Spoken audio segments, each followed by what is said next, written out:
Na verdade, esta conversa aqui que se tem parece-nos, como ela está nos 3 evangelhos chamados sinóticos, Mateus, Marcos e Lucas.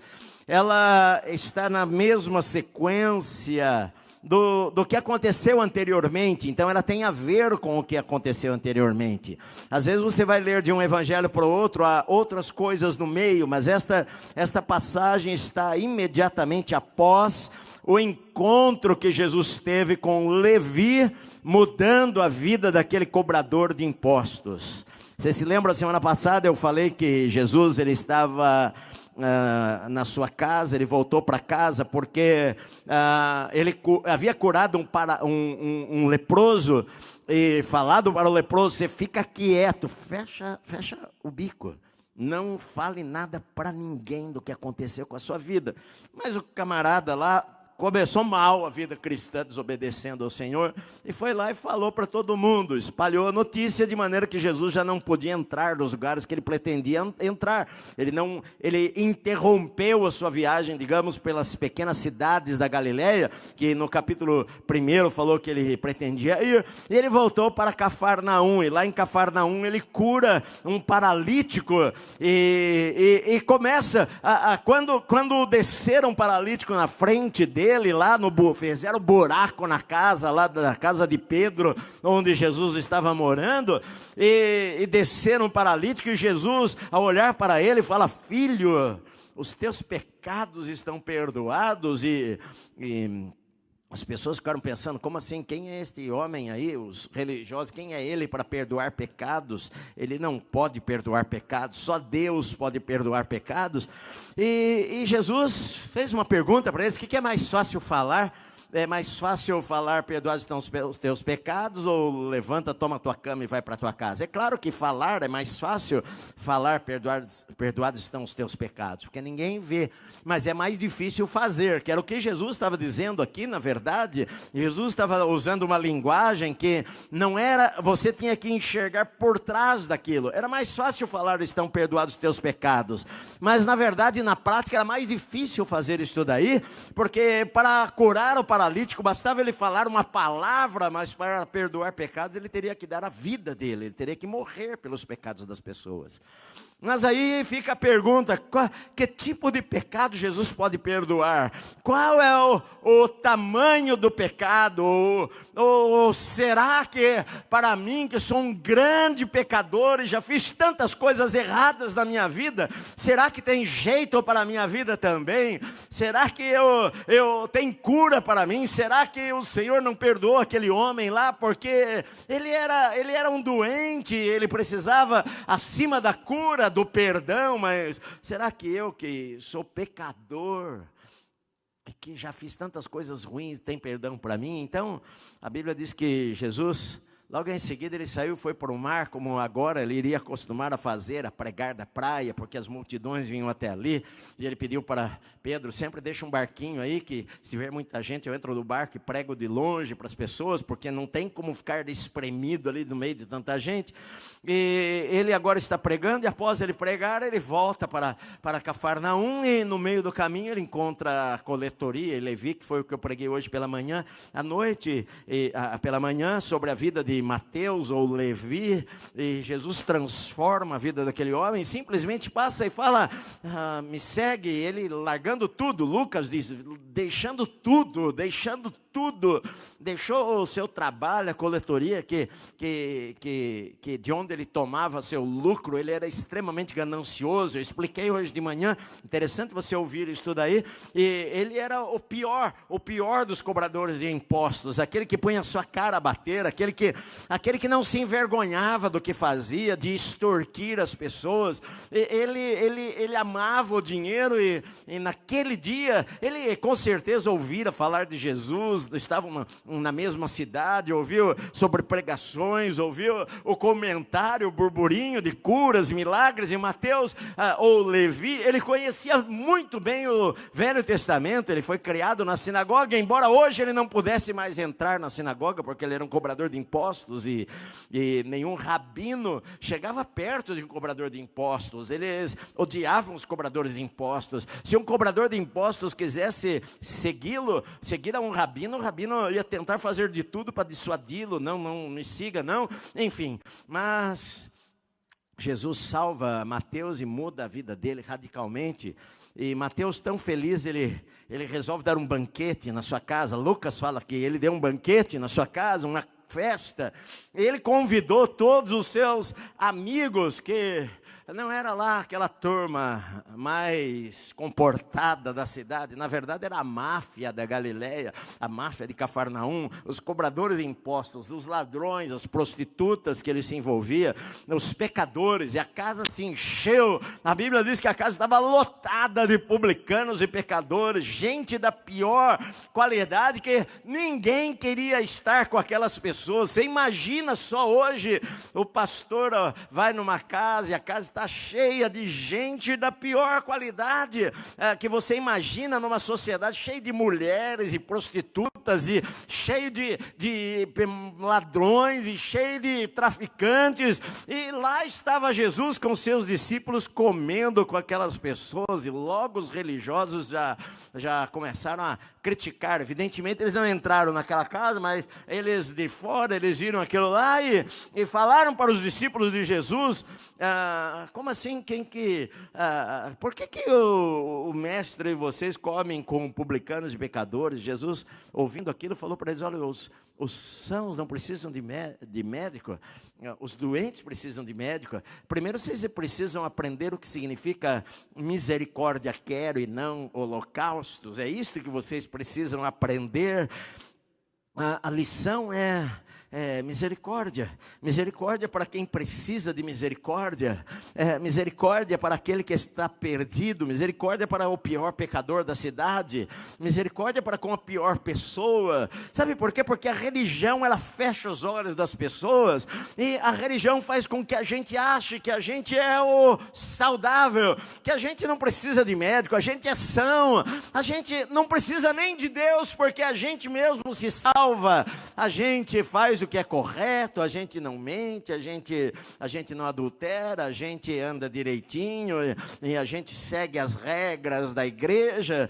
E na verdade era esse o pensamento, e muitas vezes esse pensamento religioso, ele vem para dentro da igreja cristã, inclusive, de maneira que a gente se acha inviolável, intocável, e se alguém cometer um pecado dentro da igreja, todo mundo fica: porque a gente tem que excluir aquela pessoa lá, porque aqui é uma comunidade de santos. Eu até contei alguns exemplos hoje de manhã, de que na nossa igreja, uns 20 e poucos anos atrás, uma pessoa cometeu um pecado, dentre 2 ou 3 pessoas na igreja que cometiam pecado uma vez ou outra, porque o restante nunca comete pecado nenhum, né? Essa é a mentalidade que às vezes as pessoas têm, a igreja tem, e a religião tem.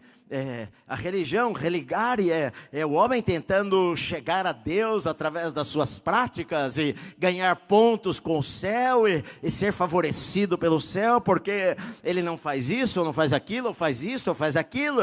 E aquelas pessoas lá eram miseráveis, pecadores, ninguém que iria querer estar com elas. E o que é que Jesus está fazendo na mesa, comendo o jantar? Demorava horas, e ele estava lá comendo, e as pessoas ainda falam: o que ele está fazendo lá comendo e bebendo? Jesus até falou mesmo: vem João Batista, esse que não comia e não bebia, vocês falaram: eis aí, o cara é maluco, ele é doido, ele é louco. E aí vem o Filho do Homem comendo e bebendo, e vocês falam: eis aí um comilão e beberrão. Jesus, ele se misturava com as pessoas sem pecar, sem se contaminar com as atitudes delas, mas onde ele entrava, ele mudava aquele lugar. Estava começando um avivamento na máfia da Galileia.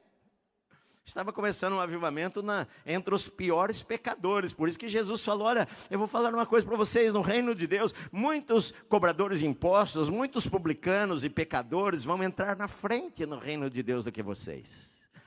Porque a gente julga as pessoas pela aparência. Hoje mesmo uma pessoa me mandou uma mensagem falando: pastor, eu tenho muita vontade de fazer uma tatuagem, mas estou em dúvida porque muita gente fala que é pecado fazer tatuagem. E aí a gente pega um versículo fora do contexto e a gente cria uma doutrina e escraviza as pessoas com aquilo lá.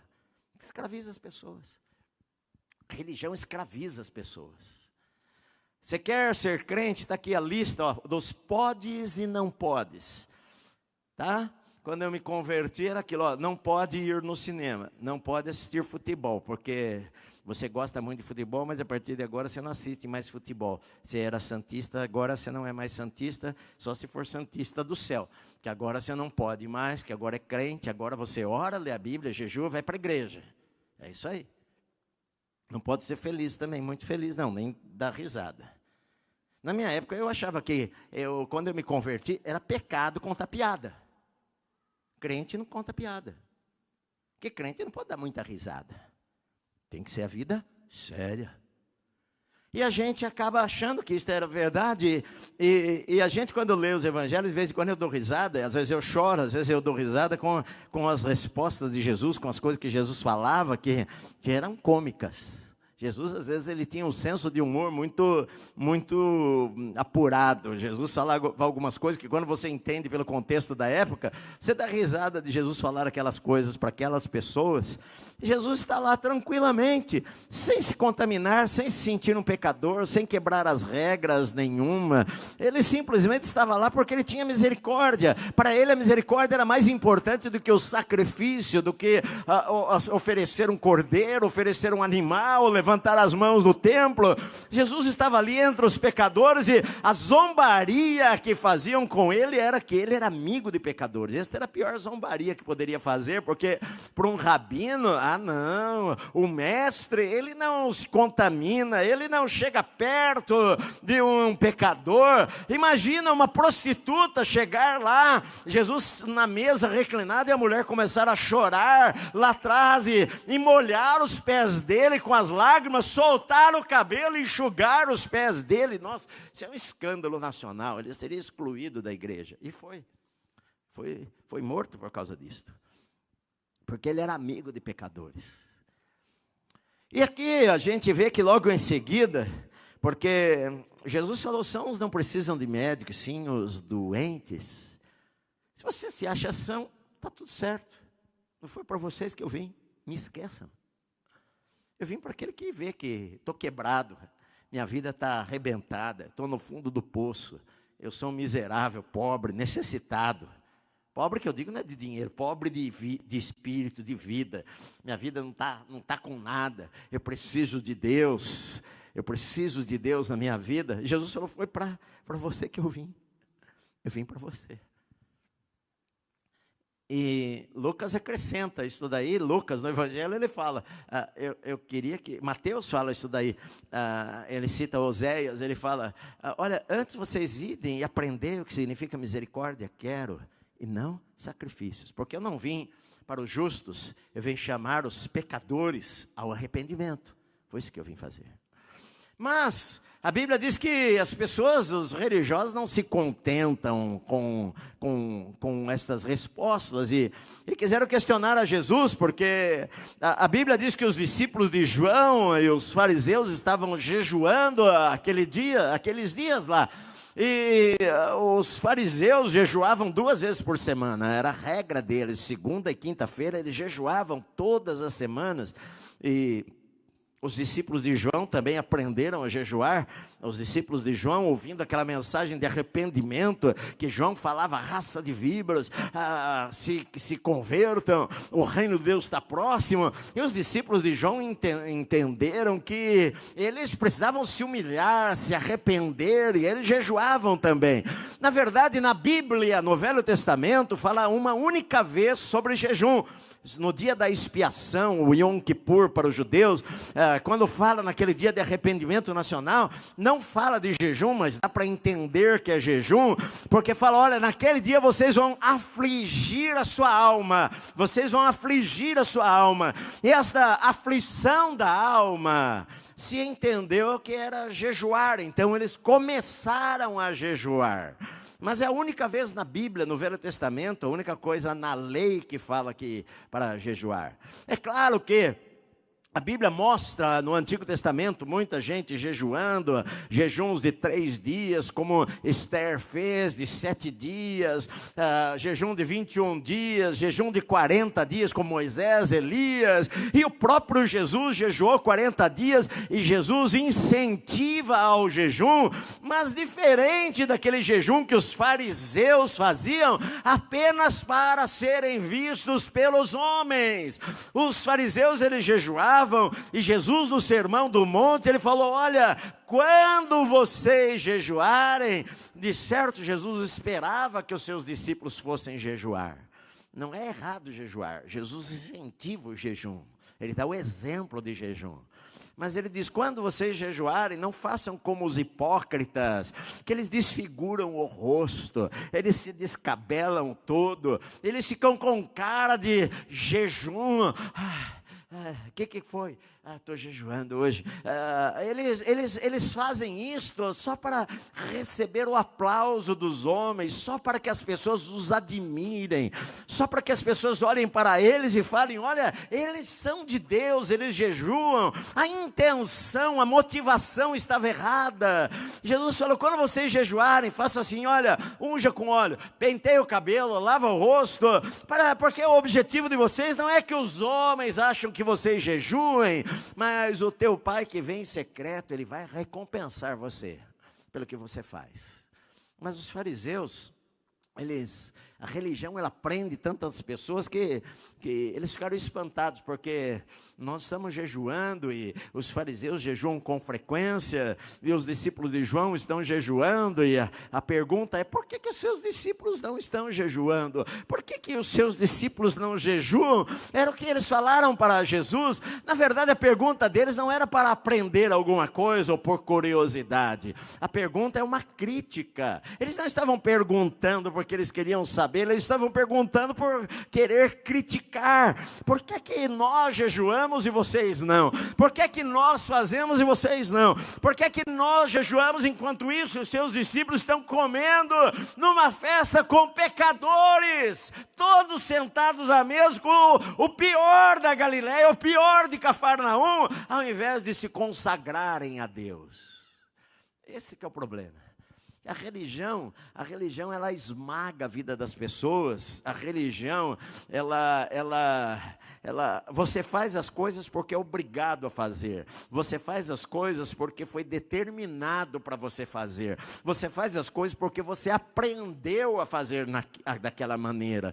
A gente até mesmo na igreja, quando a gente chega na igreja, a gente é novo convertido, a gente faz algumas coisas e depois, com o tempo, a gente aprende o evangeliquez, a gente aprende a falar amém na hora certa, a gente aprende os gestos que nós devemos fazer quando cantamos, a gente aprende a falar o glória a Deus, a gente aprende isto e aquilo, e muitas vezes nós começamos a fazer as coisas simplesmente por tradição. A gente começa a ter os nossos dogmas do que nós podemos e não podemos, e até coisas que não são pecado, começam a se tornar pecado para nós, porque nós aprendemos assim,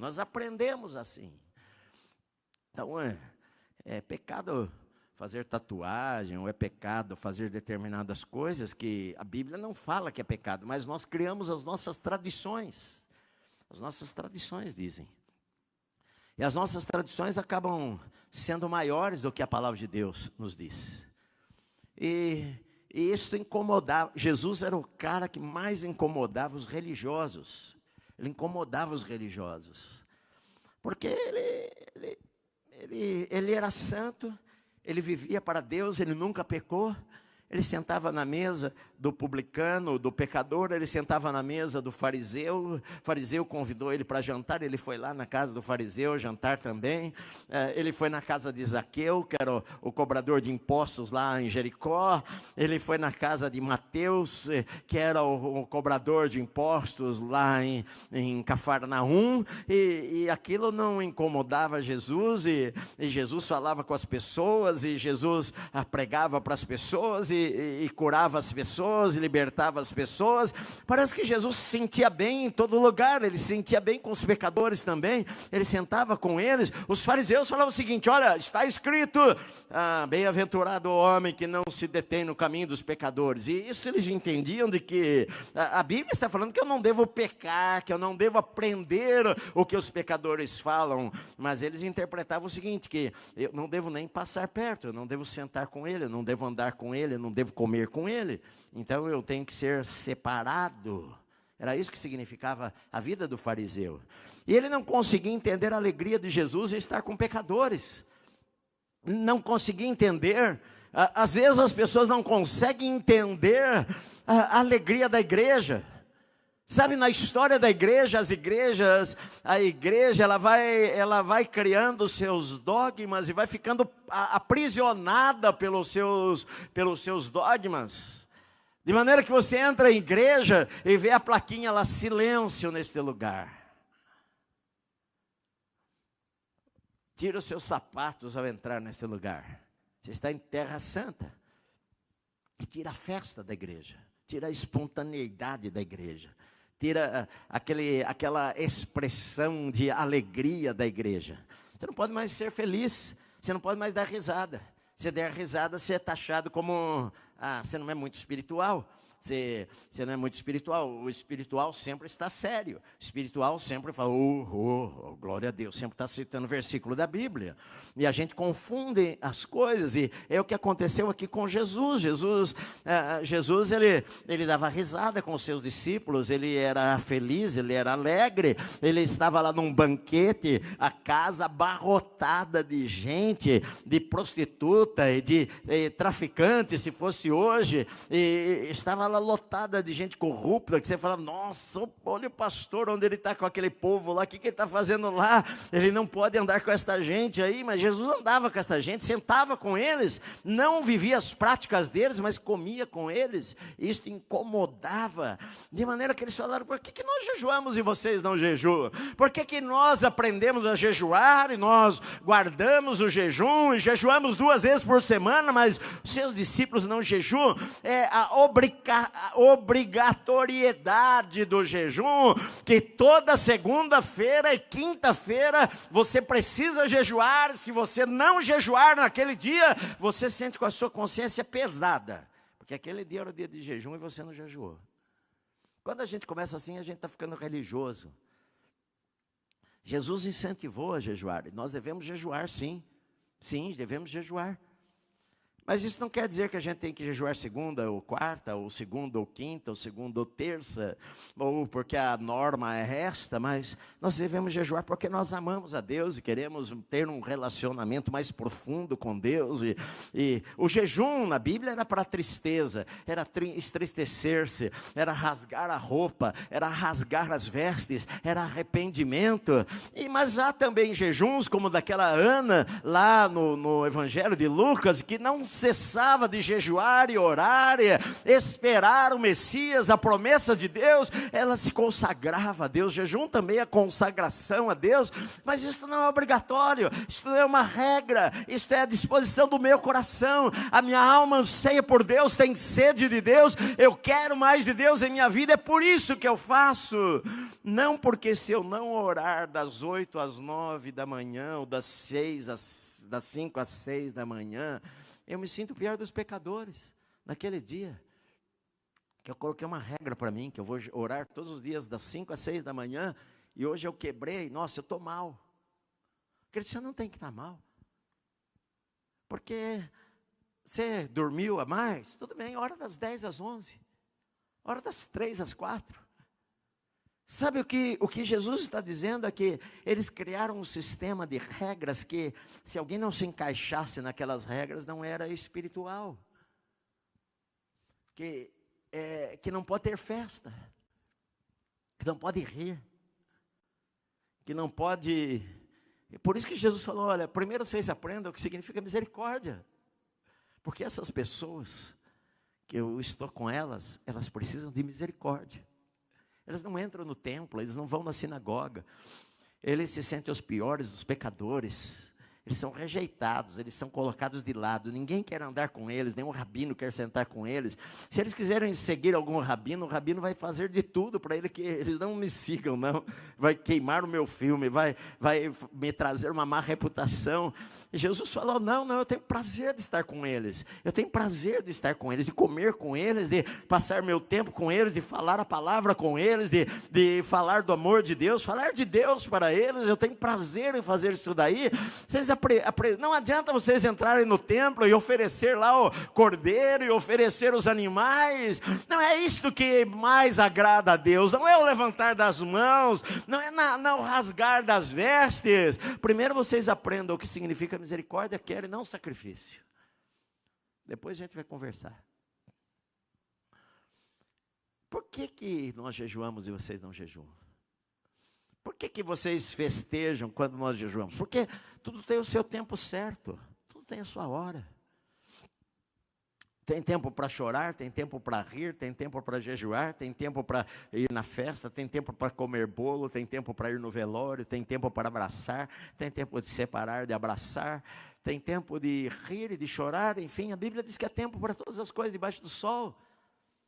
A gente não vive por regras. Quando você vai à igreja, você não é para você receber uma lista de faz, não faz. Não está dizendo que você vai viver em pecado, não, mas o Espírito Santo vai estar falando com você. O Espírito Santo vai falar com você. Não tem que falar para você que roupa você vai usar para vir à casa de Deus. Se converteu agora, não sabe de nada. Aí a moça vem lá com uma mini saia de 1 palmo. Com a blusa lá, com a blusa que o decote vai até um umbigo. Já chega a irmandade, todo mundo já vai lá colocar um pano, um manto nela. Tudo bem, isso não é próprio, mas, querido, se o Espírito Santo não falar ao coração dela, ela vai se tornar uma hipócrita. Nós vamos ajudá-la a se tornar hipócrita. Na frente dos irmãos andar de uma forma e atrás dos irmãos andar de outra. Que é o que acontece muitas vezes. Quando a gente chega aqui, todo mundo é santo. Paz o Senhor, passeou daqui, passeou de lá. Mas saiu daqui, que nem a irmã falou, eu queria morar na igreja, porque na igreja meu marido é um santo. Porque a gente acaba vestindo a capa dentro da igreja, fora da igreja, a gente faz outras coisas, vive de outra maneira. Porque se a gente fizer aquilo na frente dos irmãos, os irmãos vão ficar escandalizados conosco.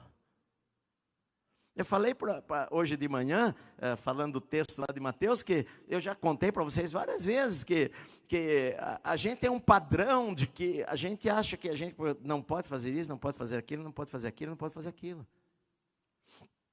Você tem que saber, você é cristão, você entregou a vida a Cristo, o Espírito Santo está dentro de você, Ele vai dirigir você o que você deve fazer, o que você não deve fazer. Você está me entendendo?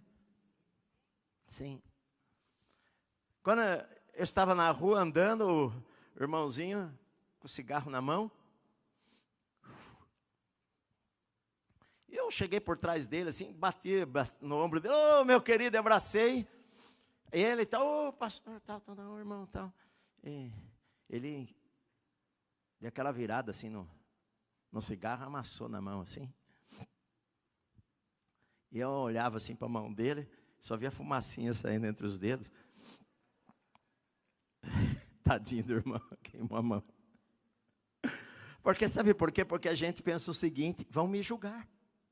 Que é o que mais os crentes sabem fazer. A gente tem que dar uma aparência de perfeição. Se não der aparência de perfeição, você já não...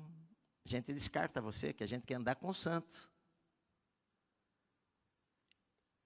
Essas pessoas aqui, eu não vejo que a festa deles, não foi lá talvez aquele jantar que a gente gostaria, a gente acharia o melhor jantar para nós estarmos. Porque lá eles sei lá, se houvesse cigarro, digamos, naquela época, com certeza estava lá gente fumando na mesa, estavam lá o pessoal, porque eles eram pecadores. Jesus não falou, o discípulo, coloca uma placa aí na porta, proibido fumar nesse lugar.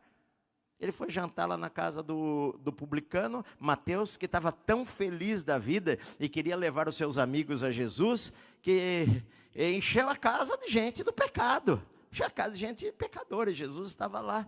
E isso deixou o povo todo, os religiosos ficaram todos assustados. E as perguntas é como que ele come e bebe com pecadores? E por que nós estamos em consagração e você não está em consagração? Por que nós estamos em consagração e vocês não estão em consagração? E Jesus responde para eles de uma maneira que todos eles entenderam o que Jesus disse, porque Jesus falou o seguinte: olha, podem porventura jejuar os convidados para o casamento enquanto o noivo está com eles? Não pode jejuar. Até, sabe o que acontece? Os religiosos, eles viviam tanto para dar a impressão boa às pessoas. Para eles, o que mais importava era o que os outros pensavam a respeito deles. Eles queriam dar tanto uma boa impressão, que eles iam em festas de casamento, e aí chegava na hora, a festa de casamento lá era 7 dias de comilança e bebelança. Era uma festa realmente diferente do casamento de hoje. Não tinha o casamento e saía para a lua de mel, era 7 dias de festança. E chegava lá os religiosos no casamento, come, não, eu estou jejuando. Não, bebe, não, muito obrigado, estou jejuando. De maneira que até os rabinos proibiram jejum na época de casamento para os familiares. Foi proibido, porque senão você vai para a festa e todo mundo está jejuando, então não tem mais jejum, é proibido jejum durante casamento. Pronto. Aí Jesus falou para eles isso daí. Falou para eles: olha, porventura, pode jejuar os convidados para o casamento enquanto o noivo está com eles? Durante o tempo em que estiver presente o noivo, eles não vão jejuar. A primeira vez que Jesus fala que ele é o noivo. No Antigo Testamento não falava sobre o noivo, falava sobre o esposo de Israel. Deus era o marido de Israel. Mas Jesus agora eles coloca como noivo da igreja. Ele fala: olha, enquanto estiver o noivo com eles, eles não vão jejuar. Agora, quando o noivo for tirado, quando o noivo morrer, então a partir daí, eles vão jejuar. Sim, mas enquanto o noivo está aqui, não tem jejum. Jejum não tem. Sabe por quê? Porque enquanto o noivo está, é festa, é celebração, é casamento, é comer, é isto. É isso que eles vão fazer aqui. Sabe por quê? Porque a religião prende a gente, e Deus é um Deus de coisas novas, meu amado. Deus é um Deus de coisas novas. A religião fala assim: não, é isto que eu aprendi assim, é assim e assim. Meu pai falava isso daí. Meu pai falava assim: ó, eu nasci católico, meu avô era católico, meu pai era católico, eu sou católico, nasci católico, cresci católico, fiz a primeira comunhão, batizei na igreja católica, casei na igreja católica, vou morrer católico. Ele falava isso daí. Ou seja, não importa o que acontecer, é isso que eu vou fazer. Às vezes a tradição das pessoas fazem as pessoas se afastarem de Deus. Isso aconteceu na história da igreja. A igreja, ela chegou num momento em que ela precisou de uma reforma, porque Deus estava fora da igreja. A igreja precisou de uma reforma. Deus levantou gente para sacudir a igreja. Vamos fazer algo que Deus está querendo fazer agora. Não vamos ficar presos às tradições humanas que nós criamos e nos afastam de Deus. Só que passou o tempo, Martinho Lutero teve a reforma, Zwinglio, Calvino e todos aqueles reformadores, mas a igreja luterana estava lá com as suas velas acesas no culto. Não foi a reforma que reformou tudo. Vieram os avivalistas, vieram John Wesley, vieram tantos homens, depois Finney. A igreja foi reformando, a Rua Azusa, e a igreja foi reformando. Sabe por quê? Porque Deus, ele é dinâmico, meu amado. A vida cristã é dinâmica. A vida cristã não é regras. A vida cristã não é mofo. A vida cristã não é a gente fica enferrujado, não. O que Deus quer fazer na minha vida hoje pode ser muito diferente do que Ele fez na minha vida 1 ano atrás, meu amado. Mas a religião engessa a gente, cria dogmas, cria regras. Você não pode. Nossa, para mim era pecado ir num jogo de futebol. Ser corintiano, então. Era pecado. Eu não acho pecado assistir filme, nada disso. Eu assisto muito pouco, quase nada. Não assisto futebol, enfim, porque não me atrai, mas não é pecado. Tem gente que gosta, posta lá no Facebook, que é palmeirense, corintiano, fica feliz. Zoa o irmão, que o Palmeiras foi campeão. Aí o corintiano fala, mas não tem mundial. Certo. Deixa os irmãos. Deus não colocou pastor como vigia de ninguém. Entende, queridos? Deus não colocou você como vigia de ninguém. Deixa o irmão. O Espírito Santo vai trabalhar com ele diferente de você. Não é verdade? Sabe por quê? Porque Deus não quer criar uma comunidade de gente hipócrita. Deus não quer criar uma comunidade de gente hipócrita e julgadora dos outros. Deixa o Senhor jogar a vida dele. Deus trabalha mais rápido com você e às vezes na vida dele é mais lento a obra que Deus está fazendo na vida dele, mas Deus vai fazer. Deixa Deus fazer na vida dele. Se importa com você, comigo, eu tenho que cuidar da minha vida. Não é verdade, queridos? Eu sou pastor e às vezes tem pessoas que... Eu não estou olhando para a tua vida para julgar você, para achar que você é mais santo ou não. Só Deus sabe da tua vida.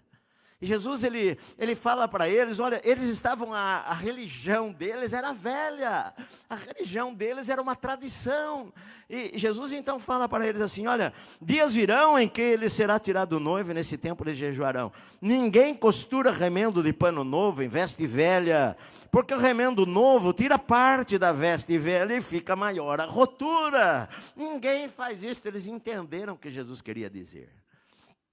Por quê? Porque você tinha uma roupa velha, tá? Uma roupa, e eles não tinham nenhum tratamento como nós temos hoje, de maneira que eles lavavam a túnica deles, eles compravam roupas mais largas, porque eles sabiam que iria encolher. Eles lavavam uma vez, duas vezes, a roupa encolhendo,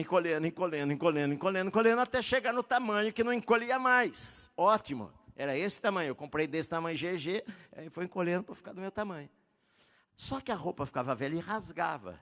Então, o que você tinha que fazer? Você tinha que pegar uma roupa que era velha, e cortar um pedaço daquela roupa velha, pegar um remendo velho e remendar nesta roupa velha. Por quê? Porque se você fosse tolo, um idiota, você iria pegar um remendo de uma roupa nova e colocar na veste velha, e o que iria acontecer? Quando você lavasse, a veste velha já tinha encolhido tudo o que precisava encolher. Só que o remendo novo, o que iria acontecer com ele? Ele iria encolher. O que ia acontecer? Ele ia rasgar naquela parte onde foi remendada, ia rasgar e a rotura, o buraco, ia ser maior do que antes. Porque você não remenda roupa velha com remendo novo. Você precisa remendar roupa velha com remendo velho. E a mesma coisa Jesus fala, ó, ninguém põe vinho novo em odres velhos, do contrário, o vinho rompe os odres, e tanto se perde o vinho como os odres, mas põe o vinho novo em odres novos. O que acontecia também? Os odres eram feitos de peles de animais. Aí você colocava o vinho lá dentro, o vinho fermentava, os gases saíam e esticava a pele. Você punha o vinho lá dentro, o vinho fermentava, saíam gases e esticava a pele. Até que chegava um ponto que a pele ficava velha e não esticava mais. Aí ia lá o que não entendia nada e colocava um vinho novo na pele, nos odres velhos. O que acontecia? Estourava os odres. Por quê? Porque ele não ia mais, ele já estava no limite dele. Aí você colocava o vinho novo lá dentro, e o vinho fermentava, e formava rachaduras, e o vinho saía para fora. E o que acontecia? Que Jesus falou, ninguém põe vinho novo em odres velhos, do contrário, o vinho romperá os odres. O vinho estourava aquilo lá, e ele perdia o vinho e perdia o outro também, perdia os dois, era tolo. Você não faz isso daí. Não faz assim. Sabe por quê? Porque o velho não combina com o novo. Na verdade, você precisa sempre ter o novo e ter a roupa nova para pôr tecido novo. Você precisa ter odres novos para pôr vinho novo, porque se você colocar vinho novo em odres velhos, não vai dar certo. É isso que ele está dizendo, isso daqui, para aquelas pessoas lá. Não adianta vocês quererem encaixar o novo de Deus na tradição velha de vocês. Não adianta vocês quererem encaixar o que Deus está fazendo agora no jeito velho de vocês pensarem. Não adianta você querer que Deus haja desta maneira agora, se vocês já criaram 350 mil regras e que não se encaixa lá. O que Deus tem para fazer agora não se encaixa em todas as regras que os fariseus e os religiosos da época de Jesus haviam criado. Isso vai estourar tudo, e foi o que Jesus fez. Foi o que Jesus fez. Por isso que mataram ele. Porque não tem como encaixar o reino de Deus dentro de um odre. Não tem como encaixar o reino de Deus dentro de regras que homens criaram. Deus vai ultrapassar aquilo lá. A igreja de tempos em tempos cria regras, e aí entra um conflito entre o que Deus está querendo fazer agora e o que nós achamos que Deus deve fazer. E rompe aquilo lá, que ninguém detém a obra de Deus, a obra santa. Ninguém detém o que Deus quer fazer, ninguém detém. Quanto tempo a igreja se prendeu a roupa, a costumes, isso pode, isso não pode. Era pecado o pastor pregar de sem terno e gravata. E as pessoas criticam. Eu um dia aqui estava com a calça rasgada, no jejum, de joelho aqui ó, no chão. E alguém mandou mensagem: onde já se viu um pastor pregar de calça rasgada? Ué. Quando eu era jovem no interior, caipira, quando a gente tinha a calça um pouquinho curta, como a do Dariel aqui, a gente falava que era calça pula-brejo. Hoje é moda. Então, a calça dele é pula-brejo. No interior tem muito brejo, a gente tinha a calça curtinha. Mudou. Daqui a pouco volta outra, e volta outra. E os tempos mudam. E não adianta, o que Deus quer fazer em cada época é diferente. A gente não pode falar: não, os velhos dias, em 1980, na década de 90, o Espírito Santo agia em nossa igreja, 30 anos atrás era maravilhoso, as músicas que nós cantávamos, aquela banda maravilhosa, aquele isso e aquilo, e os tempos mudaram, e não adianta você querer colocar vinho novo de Deus em odres velhos, meu amado. É duro entrar na nossa cabeça isso daí, porque a gente é apegado. Não, é desse jeito, eu gosto desse. Sim, você vai morrer já. Já vai morrer, vai ser enterrado, e com o seu gosto. E Deus vai fazer coisa que não ia fazer com você, porque é outro tempo, e você atrapalha. Às vezes eu acho que Deus tira até alguns lá, fala: deixa eu limpar a área aqui para mim fazer o que eu quero fazer, porque não dá para mim fazer o que eu quero fazer, porque eles me atrapalham. Tem pastor que vai para o céu até antes. Você fala: deixa eu trazer ele para cá, porque senão ele me atrapalha de fazer as coisas. Por quê? Porque a gente cristão, a gente ama Deus, mas a gente tem que se policiar. Será que eu não estou fazendo as coisas por obrigação? Será que eu não estou fazendo isso daqui? Eu criei uma doutrina em cima disso daqui? Será que eu não criei uma doutrina de que esta é a roupa que eu tenho que usar no culto? Será que eu não criei uma doutrina de que é desta maneira que é o certo, é levantar as mãos assim? E daí de repente surge uma geração que é tatuada até os dedão da mão, pregando com mais unção do que a gente que está velho de terno e gravata. Porque Deus é Deus.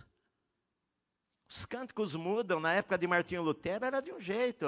Quando introduziram uma guitarra na igreja, foi um escândalo generalizado, que puseram uma guitarra lá na igreja para tocar. Nossa, olha só. Aí puseram um batuque, mas não, aquele batuque lá é da Umbanda. Como que vão pôr batuque na igreja? E se criou tantas coisas que hoje para nós é normal. Mas a gente vai criando as nossas regras também. E a nossa maneira de que é daquela forma, é daquela maneira que nós acostumamos a fazer e gostamos, mas a Deus, a obra dele, o que Deus vai fazendo em cada geração é diferente da outra, meu amado. Só que Lucas coloca lá o seguinte, Lucas contando essa mesma história diz o seguinte, olha, e ninguém que tenha experimentado o vinho velho vai gostar do novo, porque fala o velho é melhor. Sabe por quê? Sabe o que ele está dizendo? Ele está dizendo que sempre vai ter gente que vai falar o velho é melhor, porque é difícil mudar, é difícil mudanças. Uma das coisas mais difíceis que existem na vida da gente é mudança. É duro a gente mudar. A gente, às vezes, hoje eu tenho que olhar, eu tenho 40 anos de ministério, e às vezes eu fico só observando a moçada, fico observando meu filho, fico observando outros lugares, porque eu preciso aprender com eles, porque muitas coisas que hoje Deus quer fazer, é diferente do que Deus quis fazer 30 anos atrás, e que era maravilhoso para mim, mas que hoje é diferente. Jesus está dizendo, olha, o que Deus quer fazer hoje não é o que vocês estão acostumados, falando para os religiosos, olha, é diferente, não são as regras que vocês obedecem, não é o fato de vocês jejuarem que faz de vocês mais santo do que os meus discípulos que estavam comendo com os pecadores. Vai haver tempo para tudo, sim, eles vão jejuar, mas agora é tempo de festa para eles, hoje é tempo de comer na casa de pecadores e com publicanos, porque chegou o reino de Deus naquele lugar, meu amado. Que a gente não pode ficar engessado do que, sabe? A gente tem medo de críticas. A gente não pode rir. Me lembro lá no nosso salão, ainda na Taliba Leonel, um dia uma irmã chegou para mim, eu contei uma piada, sei lá, e o povo deu risada bastante aquele dia, e a pessoa chegou para mim e falou, pastor, eu fui criado na igreja, a primeira vez que eu ri dentro de uma igreja. Que para mim era pecado dar risada dentro da igreja. Que é silêncio. O que Deus quer é que você tenha liberdade. Você tem vontade de pular, você pula. Você tem vontade de gritar glória a Deus, você grita. Você tem vontade de ajoelhar, você ajoelha. Não tem problema não. Se achar que não está legal, eu vou pedir para os diáconos te ajudar. Hoje pela manhã aqui, eu vi que tinha, eu estava ali, eu fico com os olhos fechados, estava lá, eu não estou muito observando as coisas, mas estava lá adorando a Deus, eu vi uma barulheira aqui na frente, e aí o Levi falou, eu vi que tinha duas irmãs abraçadas aqui, e as irmãs se abraçaram, gritaram, pularam, caíram, e está tudo certo. Se cair, rolar muito aqui, a gente pede, se eu for pregar, querido, por favor, pega as duas irmãs aqui, penteca, coloca ali no cantinho ali. Deixa eu pregar aqui. Você entende, queridos? Jesus está pregando lá na casa, o telhado caiu, desceu um paralítico, e Jesus nem ficou lá. Quebrou a tradição. Como que vocês vão fazer um negócio desse? Não, Jesus achou aquilo normal. Jesus simplesmente parou de pregar e curou o doente, e talvez depois continuou pregando. Sabe, queridos, a gente precisa saber o que Deus tem para fazer hoje na minha vida. Eu não posso viver do passado, eu não posso viver do ontem, eu não posso viver do velho, eu não posso viver do vinho velho, eu não posso viver do que Deus fez em 1950, em 1990, no ano 2000, 2005 na minha vida. Os cânticos eram maravilhosos, a igreja era maravilhosa, isso era maravilhoso. Não, o que Deus está dizendo é, e agora, hoje, que de novo está acontecendo? Onde está o vinho novo? O que de novo eu estou fazendo na tua vida? O que Deus está fazendo na tua vida no ano da pandemia, meu amado? O que Deus está fazendo na tua vida hoje é o que interessa. Não interessa o passado. Interessa o passado. A pandemia aproximou mais você de Deus? Esse tempo aproximou mais você do Senhor? Ou fez você ficar mais com medo? Ou fez você ter medo de morrer? E você está apavorado de ficar doente e morrer? Sim, a gente tem que tomar os cuidados e tudo isso daí. Mas morrer para a gente é vantagem. Não é isso que a gente fala a vida inteira? Não é isso que a gente prega. Não estou dizendo que eu vou abusar, nada disso. Eu fecho a minha casa, fecho o meu carro. Mas eu não vou ficar escondido. Eu tenho que viver. Esse tempo me aproximou mais de Deus. Estou percebendo o que Deus quer fazer na minha vida hoje. Que Deus quer fazer na minha vida hoje. É diferente. Ou estou lá na minha velha tradição, na minha velha vida, nos meus velhos hábitos, que tudo tem que ser daquele jeito. Se sair daquela regra, não aceito. Ou se sair... Não, Jesus era livre, meu amado. Você é livre para adorar a Deus, para servir ao Senhor, sem ter religiosidade. Eu não preciso falar para você o que pode e não pode. Você entregou a tua vida a Cristo, o Espírito Santo vem morar dentro de você. Ele vai falar para você, ele vai incomodar às vezes você. Às vezes você tinha um hábito de fazer uma coisa, e quando você vai fazer aquilo lá de novo, e você começa a ficar incomodado. Puxa vida, eu acho que eu não devo mais fazer isso daqui. E você decide, não porque a igreja obrigou você. Se a igreja só obriga você, você vai se tornar um hipócrita. Você põe uma roupa para vir no culto e outra para estar no escritório. E a gente é cristão em todo canto, igual. Eu vou trabalhar da mesma maneira. Claro, não estou dizendo que você vai para a praia, você vai de biquíni e vai vir para a igreja de biquíni, mas o que eu estou dizendo é que você não precisa ser hipócrita, você não precisa mostrar tua religiosidade para ninguém, você não precisa mostrar espiritualidade para ninguém. O que interessa é você e Deus, é a tua vida e Deus. Não adianta você chegar aqui, levantar as mãos e falar, oh Senhor, e aquilo não é da tua vida. Às vezes a gente precisa se arrepender assim, falar, Senhor, me perdoa, eu não quero ser hipócrita, eu não quero viver uma vida hipócrita, eu não quero ser hipócrita na igreja, eu não quero dar a impressão de algo que eu não sou, eu não quero viver uma vida dupla, eu não quero ser crente aqui dentro e não crente lá fora, eu não quero ser cristão aqui e não cristão com meu amigo na empresa, na segunda-feira no meu trabalho, não, eu quero viver para Deus o tempo todo, em todo lugar. Eu sei que Deus tem uma coisa muito grande para fazer em minha vida, eu sei que Ele começou uma obra em mim, Ele não terminou, Ele vai continuar, eu não sou perfeito, e às vezes eu erro, eu tenho que ir lá e pedir perdão, e Deus, por ser misericordioso, Ele me perdoa e me ensina que eu não devo fazer isto, e que então eu vou aprendendo, eu vou crescendo, eu vou aprendendo a andar sozinho, eu vou aprendendo, o pastor ensina a palavra, Deus fala comigo e vai mudando minha vida, o meu caráter. É Deus vai fazendo, não é a igreja que vai fazendo, não é o pastor que vai fazendo, é o Espírito Santo que vai fazendo. E você vai ter uma nova vida. Não adianta, querido, sabe, só para terminar, preciso terminar. Não adianta você chegar aqui com uma veste toda velha, esfarrapada, cheia de pecado.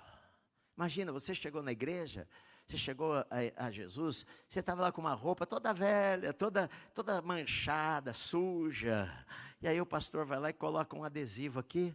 Isso aqui você não pode fazer isso. Aí coloca um adesivo aqui, olha, aqui você não pode fazer isso.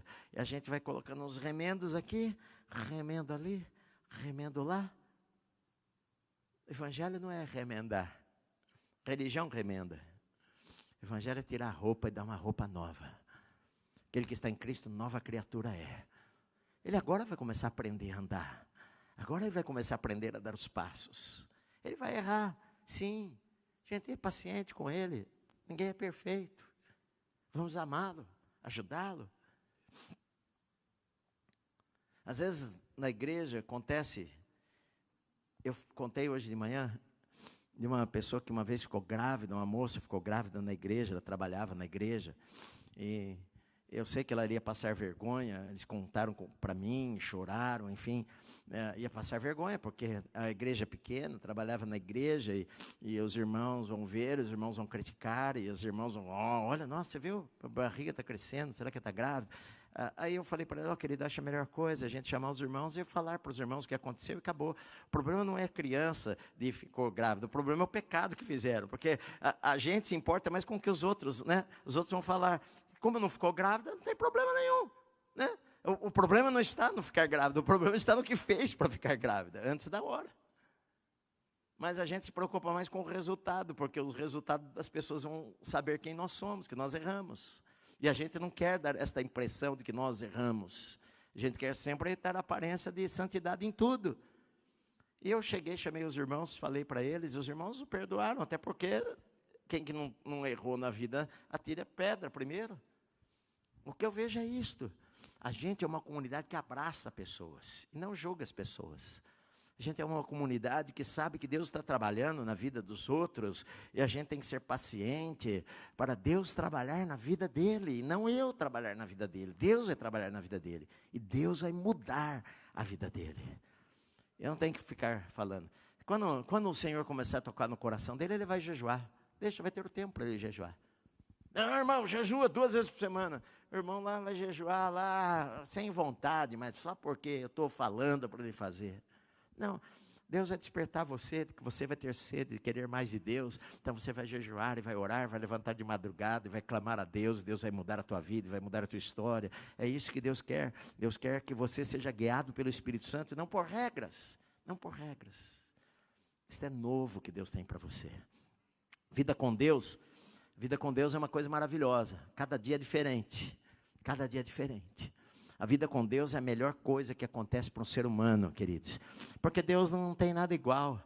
Amanhã é coisas diferentes, Deus fala coisas diferentes. Eu leio a Bíblia, aprendo coisas diferentes. Eu vou orar, Deus enche meu coração de maneira diferente. É maravilhoso andar com Jesus. Em 40 anos, mais de 40 anos, eu não me arrependi nenhum segundo de andar com Jesus. A melhor decisão da vida das pessoas é andar com Jesus. E Jesus não fica ali pegando no nosso pé, não. Quando a gente erra, a gente pede perdão, Ele perdoa e esquece. Ele levanta a gente vai trabalhar, Ele vai servir, Ele vai buscar a Deus. É isso aí. É isso que Deus quer para mim e para você. Amém, meus amados?